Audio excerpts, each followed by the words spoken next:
Welcome to Build Need for Speed inside the Unity series, and in this tutorial we're going to try to build the UI system that Need for Speed has. So this is what we're going to build, this sticker up top and this menu indicator on the bottom. So for now, this is what I came up with. It's a simple canvas holding only images. So these are only images. And now what I'm going to try and build is a system to cycle through these elements. Now the trouble is that these elements are different sizes.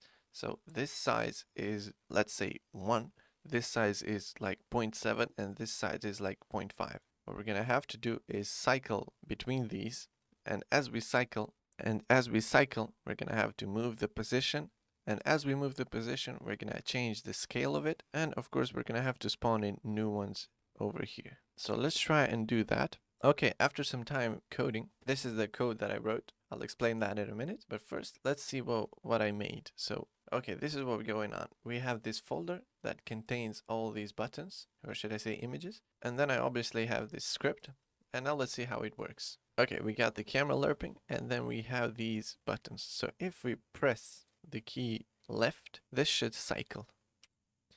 Okay, now it cycles by 1, so it moves all this array by 1. And you can go all the way over to the end, and then you can go back to the front. Okay, so what happens in here is that this changes position, and it also changes the scale. A better representation for that is in here. So let's try that again. We can obviously cycle, and you can see these icons changing the scale. Okay, so this is the code that makes it all happen. First we get the children of that object, then we get the positions, the first 5 positions, since we only have to work with 5 positions, and we disable anything that is above the position of 5, so we don't want to display all the images that we have. Then we have this key code that checks for the key, and it also makes sure that we don't overflow the array. After that, this print actually has to be deleted, and then what we do is we have this for loop, cycles through the array. It obviously changes the position and it changes the scale as well, and then it sets the last position and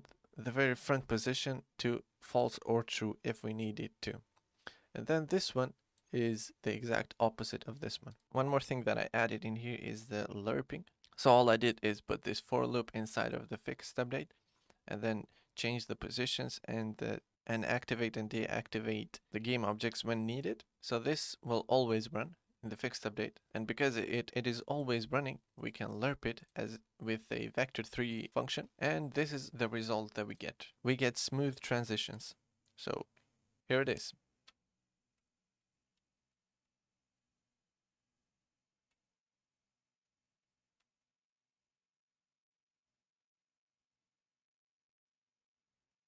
Okay, thank you for watching, and I'll see you in the next videos.